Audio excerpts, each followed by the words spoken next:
الحمد للہ رب العالمین والعاقبۃ للمتقین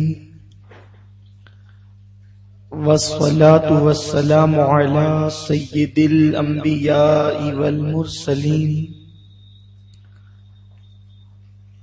وعلی آلہ واصحابہ الطیبین الطاہرین اما بعد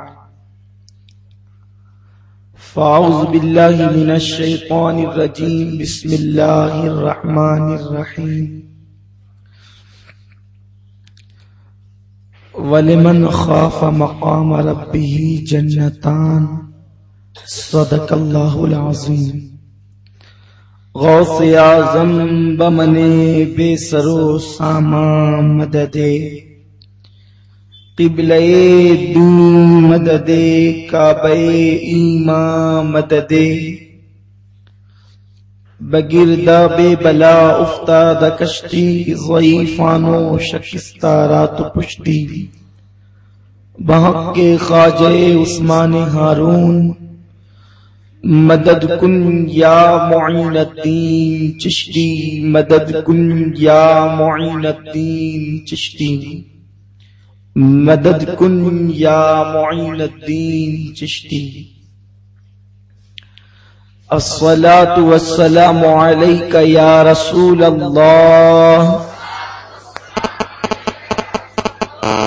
الصلاة والسلام علیک یا نبی اللہ،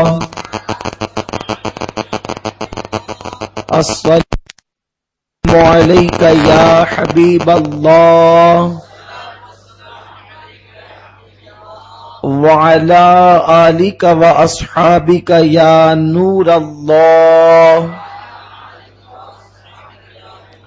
صلى الله تعالى عليك وسلم۔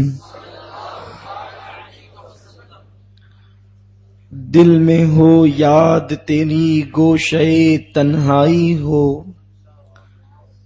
دل میں ہو یاد تیری گوشے تنہائی ہو، پھر تو خلوت میں عجب انجمن آرائی ہو، آستانے پہ تیرے سر ہو اجل آئی ہو، آستانے پہ تیرے سر ہو اجل آئی ہو، اور اے جانے جہاں تو بھی تماشائی ہو، اور اے جانے جہاں کاش آستانے پہ تیرے سر ہو اجل آئی ہو، آستانے پہ تیرے سر ہو میری اجل آئی ہو، اور اے جانے جہاں تو بھی تماشائی ہو، اور آج جو عیب کسی پر نہیں کھلنے دیتے، آج جو عیب کسی پر نہیں کھلنے دیتے، کب وہ چاہیں گے میری حشر میں رسوائی ہو، کب وہ چاہیں گے میری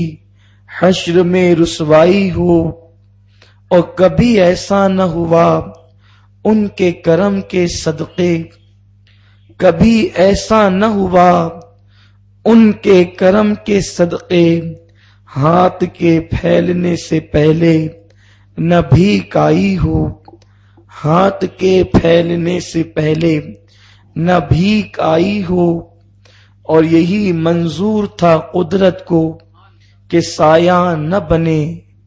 یہی منظور تھا قدرت کو کہ سایہ نہ بنے، ایسے یکتا کے لیے ایسی ہی یکتائی ہو، ایسے یکتا کے لیے ایسی ہی یکتائی ہو، آستانے پہ تیرے سر ہو اجل آئی ہو، اور اے جانے جہاں تو بھی تماشائی ہو۔ میرے پیارے آقا صلی اللہ تعالی علیہ وسلم کے پیارے دیوانوں،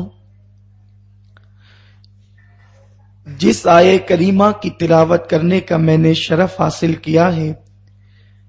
رب قدیر اس کے سلسلے میں مجھے حق کہنے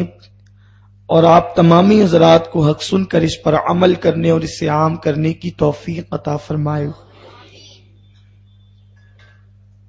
اسلام کے بنیادی عقائد و نظریات میں سے ایک عقیدہ یہ بھی ہے کہ جب ساری کائنات فنا ہو جائے گی تو اللہ تبارک و تعالی پھر لوگوں کو ان کی قبروں سے اٹھائے گا، اور جب لوگ اپنی اپنی قبروں سے اٹھائے جائیں گے تو اللہ رب العزت کی بارگاہ کے اندر اللہ جس کو چاہے گا، بلکہ ہر انسان کو کھڑا رہنا ہوگا، اور اللہ تبارک و تعالیٰ کی بارگاہ کے اندر ہمیں، آپ کو، ہم سب کو کھڑے ہو کر اپنی زندگی کی ایک ایک ساعت کے بارے میں جواب دینا ہوگا۔ اور وہ ایسا کٹھن منظر ہوگا، وہ ایسا بھیانک وقت ہوگا کہ وہ کریم جو رحمان و رحیم ہے وہ اپنی صفت قہاری اور جباری کا اظہار کر رہا ہوگا۔ اس وقت فرشتے کانپ رہے ہوں گے۔ ہمارے آقا سید الانبیاء صلی اللہ علیہ وسلم کے علاوہ دیگر اور نبیوں کی زبان پر بھی نفسی نفسی اذهبوا الی غیری کا جملہ ہوگا، اور وہ بھی اللہ کے خوف سے لرزتے ہوں گے۔ میرے پیارے آقا صلی اللہ تعالی علیہ وسلم کے پیارے دیوانوں، آپ کو کھڑے رہنا ہے، ہم کو کھڑے رہنا ہے، مومن کو کھڑے رہنا ہے، کافر کو کھڑے رہنا ہے،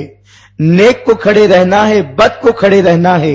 اور اللہ تبارک و تعالی کی بارگاہ کے اندر اپنی زندگی کے ایک ایک سیکنڈ کے حوالے سے، ایک ایک لمحے کے حوالے سے رب تبارک و تعالی کی بارگاہ کے اندر جواب دینا ہے۔ آپ مجھے بتائیں، اگر ایک استاد ہمارے سامنے موجود ہو اور ہمارے کسی قہقہے کے حوالے سے وہ پوچھ لے کہ فلاں منزل پر، فلاں مقام پر آپ قہقہا کیوں لگا رہے تھے، آپ چیخ چیخ کر کیوں ہنس رہے تھے، تو شاگرد کے پاس استاد کے اس سوال کا کوئی جواب نہیں ہوتا۔ جب ایک استاد کے سامنے اپنے قہقہے کا جواب ہم پیش نہیں کر سکتے تو اللہ کے سامنے اپنی زندگی کے وہ شب و روز جس کو ہم نے اللہ کی نافرمانی میں گزارا ہے، جس کو اللہ رب العزت کی نافرمانی میں اللہ کے قانون کو توڑ کر کے گزارا ہے، وہ اپنی راتیں جو شبنمی راتیں ہوا کرتی ہے، وہ اپنی راتیں جو ٹھنڈی ٹھنڈی راتیں ہوا کرتی ہے، وہ راتیں جو مومن کے لیے اور کافر کے لیے بلکہ ہر انسان کے لیے لباس کی حیثیت رکھتی ہے، ان راتوں کو ہم نے ضائع کیا ہوگا۔ اللہ تبارک و تعالی کی بارگاہ کے اندر اس کے حوالے سے ہمارے پاس جواب کیا ہوگا؟ میرے پیارے آقا صلی اللہ علیہ وسلم کے پیارے دیوانوں، آج میں میدان محشر کے حوالے سے آپ کی اس فکر کو کچھ حد تک کے دور کرنے کی کوشش کرنے کی سعادت حاصل کروں گا۔ ایک عمل ایسا ہے قرآن مقدس کی روشنی کے اندر، اگر اس عمل کو ہم اپنا لیتے ہیں تو اللہ رب العزت کی بارگاہ میں کھڑے ہونے سے بچ جائیں گے،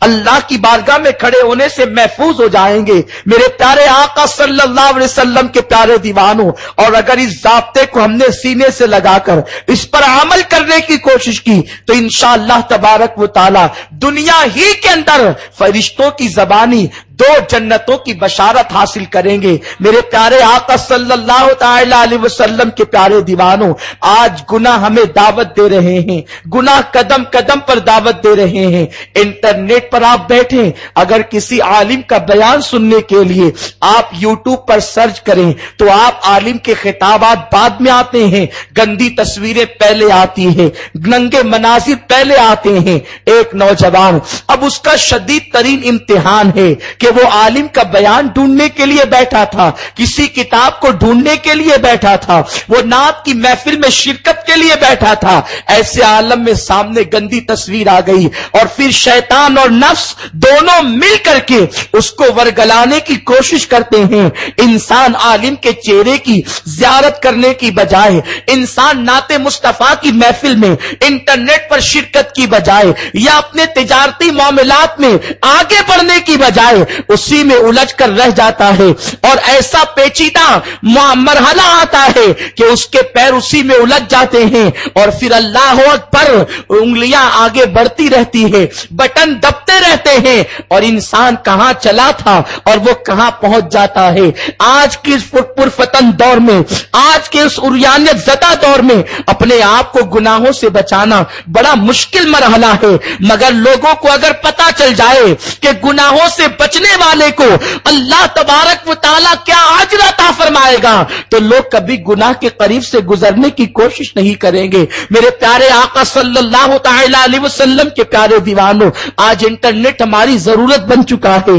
انٹرنیٹ کے ذریعے سے ہم تجارت کے معاملات میں آگے بڑھ سکتے ہیں، انٹرنیٹ کے ذریعے سے ہم مذہب کے معاملات میں آگے بڑھ سکتے ہیں، انٹرنیٹ کے ذریعے سے ہم دنیا کے معاملات میں بھی آگے بڑھ سکتے ہیں اور مذہب کے معاملات میں بھی آگے بڑھ سکتے ہیں۔ انٹرنیٹ کے ذریعے سے کسی دیہات میں بیٹھ کر کے آپ پوری دنیا کے اندر اپنے مذہب حقہ کی تشہیر کر سکتے ہیں۔ انٹرنیٹ کے ذریعے سے آج کاروبار ہو رہے ہیں، بڑی بڑی کمپنیاں، کسی کا چہرہ ایک دوسرا انسان نہیں دیکھتا مگر لاکھوں اور کروڑوں کے لین دین انٹرنیٹ کے ذریعے سے ہو رہے ہیں۔ ایسے دور کے اندر انٹرنیٹ انسان کی ضرورت بن رہا ہے مگر اللہ اکبر، اور یانیت نے اس کو اس طریقے سے اپنے اندر گھیر لیا ہے، اگر 10% منافع اس سے لوگ اٹھاتے ہیں تو 90% گھر تباہ ہو رہے ہیں، 90% گھر برباد ہو رہے ہیں، 90% زندگیاں برباد ہو رہی ہیں، جوانوں کی زندگی داؤ پر لگتی چلی جا رہی ہے۔ میرے پیارے آقا صلی اللہ علیہ وسلم کے پیارے دیوانوں، اور جو لوگ انٹرنیٹ پر نہیں بیٹھتے، گندی تصویریں، صابن پر اتنی گندی تصویریں ہیں کہ انسان اس کو ہاتھ میں لیتا ہے اور نفسانی جذبات ابھرنے لگتے ہیں۔ اللہ اکبر، دوائیوں کا معاملہ لے لیجئے، وہاں بھی انسان کی نگاہیں محفوظ نہیں رہتی۔ ایسے پرفتن اور یانیت زدہ ماحول کے اندر اگر انسان کو آج اگر گناہوں سے کوئی چیز بچا سکتی ہے تو دنیا کا کوئی اور مذہب نہیں بلکہ مذہب اسلام بچا سکتا ہے۔ جب انسان کو گناہ دعوت دے رہے ہو، جب انسان کو برائی کا دعوت دے رہی ہو، جب انسان کو عریانیت دعوت دے رہی ہو اور انسان جوانی کے دہلیز پر قدم رکھنے کے بعد تباہی کے دہانے پر پہنچنے کے قریب ہو، اس وقت قرآن کی صرف ایک آیت انسان کے قدموں میں گناہ کی راہ میں زنجیر ڈالنے کے لیے کافی ہے۔ اور قرآن کی آیت یہ ہے جسے سورہ رحمان میں میرے مولا نے بیان فرمایا، وَلِمَنْ خَافَ مَقَامَ رَبِّهِ جَنَّتَانِ، کہ جو اللہ کی بارگاہ کے اندر جواب دینے کے تصور سے ڈرتا ہے، جو اللہ کی بارگاہ میں کھڑے رہنے سے اور رب کی بارگاہ میں جواب دینے سے لرزتا ہے اور گناہوں کو ترک کر دیتا ہے، اللہ اسے 2 جنتوں کی بشارت عطا فرماتا ہے، اللہ اسے 2 جنتیں عطا فرمائے گا۔ اس کی تفسیر میں حضرت سیدنا مجاہد رضی اللہ تعالی عنہ ارشاد فرماتے ہیں، ایک جنت تو سونے کی ہوگی اور دوسری جنت چاندی کی ہوگی، ان 2 جنتوں کا مالک اللہ اس بندے کو بنائے گا جو گناہوں کی دہلیز پر قدم رکھ کر پھر پلٹ آتا ہو۔ اگر گناہ کا ارادہ انسان کر لے اور گناہ کا ارادہ کرنے کے بعد صرف اللہ کے خوف سے پلٹ جائے، اس لیے کہ گناہ کا ارادہ دل میں آنا یہ کوئی معیوب بات تو نہیں، اس لیے کہ انسان گناہ اور نسیان کا مجسمہ ہے۔ آپ یہ نہ سمجھے کہ میں گناہ کی تائید کر رہا ہوں، معاذ اللہ، گناہ کا ارادہ انسان کے دل میں آتا ہی ہے۔ اگر کوئی یہ کہے کہ میرے دل میں گناہ کا ارادہ نہیں آتا تو اللہ اسے مبارک فرمائے، لیکن میں کہوں گا کہ شاید یہ بات 100% صحیح نہیں ہے، یہ بات 100% سچی نہیں ہے کہ گناہ کا ارادہ انسان کے دل میں نہ آئے۔ انسان کو جس خمیر سے بنایا گیا ہے اس خمیر کے اندر بھول چوک رکھی گئی ہے، اور بھول جانا ہی انسان کو گناہ کی طرف لے جاتا ہے۔ اگر میں اس طرف آپ کی توجہ کو لے جاؤں کہ بھولنے والوں میں سر فہرست تو کون کون ہے، تو آپ بالکل اول نمبر پر اپنے بابا جو کہ پہلے نبی ہے جناب آدم علیہ السلام کو پائیں گے. حالانکہ نبی بھولتا نہیں ہے، بھلایا جاتا ہے. اسی لیے ہمارے یہاں نبی کی لغزش پر بہت لمبے لمبے خطابات نہیں ہوتے، بلکہ ہم ان کی لغزش کو لغزش پیغمبرانہ کہتے ہیں یا خطا اجتہادی کہتے ہیں.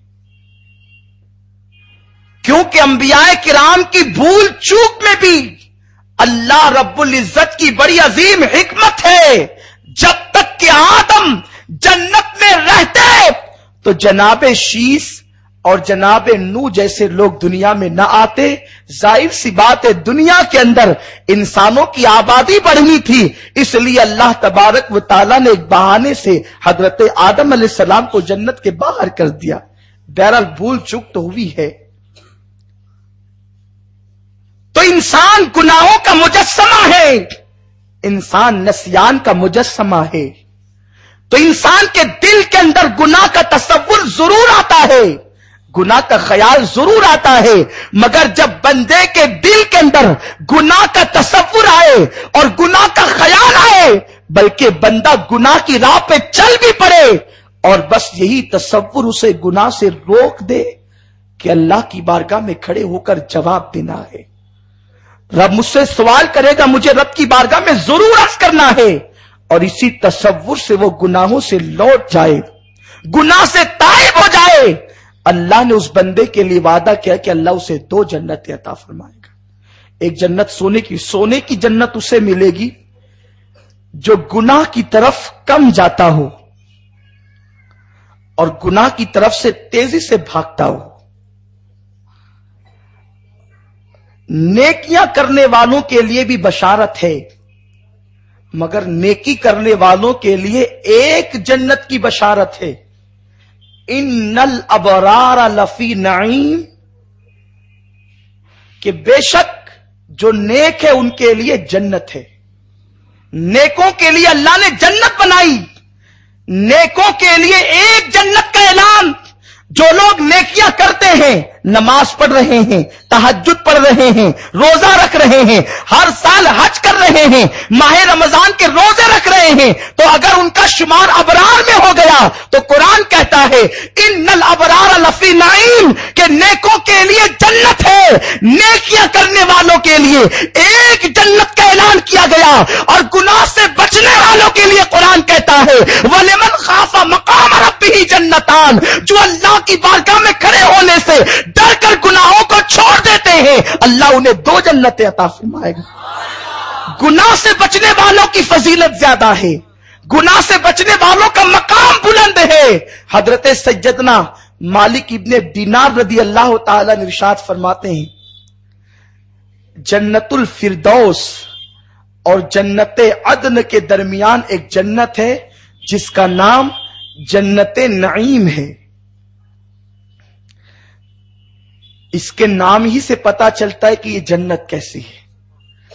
اس کا نام جنت نعیم ہے، اور اس جنت کے اندر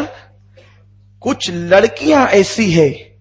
جس کو اللہ تبارک و تعالی نے جنت کے گلاب سے پیدا فرمایا. بڑی پیاری حدیث ہے. اس حدیث کو پڑھنے کے بعد دل چاہتا تھا کہ رقص کیا جائے، دل چاہتا تھا کہ مصطفیٰ جان رحمت کی محبت میں جھوما جائے، اس لیے کہ مصطفیٰ جان رحمت صلی اللہ علیہ وسلم نے اپنے غلاموں کو گناہوں سے بچانے کے لیے کیسی کیسی بشارتیں عطا فرمائی گناہ سے بچنے والوں کے لیے، تاکہ بندہ کسی طرح گناہ سے بچ جائے. تو حضرت مالک ابن دینار کہتے ہیں جنت نعیم، جنت الفردوس اور جنت عدن کے بیچ میں ہے. بیچ میں ہونے کا مطلب یہ ہے یعنی یہاں کا فیضان بھی اس پر جاری ہے اور یہاں کا فیضان بھی اس پر جاری ہے، اور اس میں مخصوص لڑکیاں ہیں جس کو اللہ تبارک و تعالیٰ نے جنت کے گلاب سے پیدا فرمایا. دنیا کے گلاب میں کئی کوالٹی ہوتی ہے، مگر جو اوریجنل اصلی گلاب ہوتا ہے آپ دیکھیں اگر وہ پاس میں پڑا رہے تو اس کی خوشبو سے مشام جاں معطر ہو جایا کرتے ہیں، مگر وہ گلاب دنیا کا گلاب نہیں، وہ گلاب جنت کا گلاب ہے، دنیا کے گلاب کی شان یہ ہے۔ آقا فرماتے ہیں اگر کسی کو میری خوشبو سونگنا ہے تو وہ گلاب کو سونگ لیا کرے، اس لیے کہ اللہ نے میری خوشبو کا تصدق گلاب کو عطا فرمایا۔ اسی لیے امام عشق و محبت فرماتے ہیں انہی کی بو مایہ سمن ہے، انہی کا جلوہ چمن چمن ہے، انہی سے گلشن مہک رہے ہیں، انہی کی رنگت گلاب میں ہے، اور وہ جنت کا گلاب ہے جس سے اللہ نے کچھ لڑکیوں کو پیدا فرمایا ہے، کچھ حوروں کو پیدا فرمایا ہے۔ آقا سے پوچھا گیا یا رسول اللہ، اس جنت نعیم میں جہاں کی خدام گلاب کے پھولوں سے پیدا کی گئی ہے، اس میں ہوگا کون؟ کن لوگوں کو داخل کیا جائے گا؟ یاد رکھنا یہ کہانی قصہ نہ سمجھیں، یہ مصطفیٰ جان رحمت کا فرمان ہے۔ آقا نے جو فرمایا وہ ہونا ہی ہے،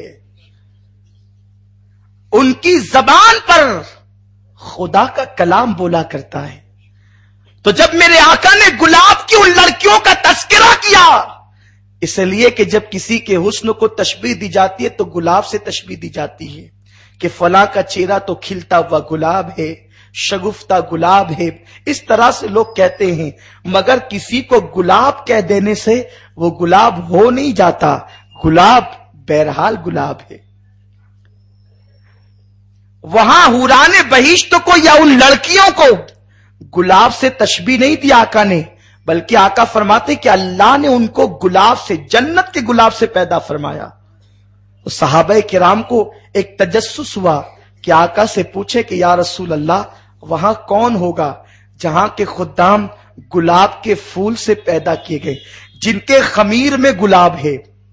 جن کے خمیر میں گلاب ہے، وہاں کن لوگوں کو داخل کیا جائے گا؟ تو اللہ کے پیارے حبیب مصطفیٰ جان رحمت صلی اللہ علیہ وسلم نے فرمایا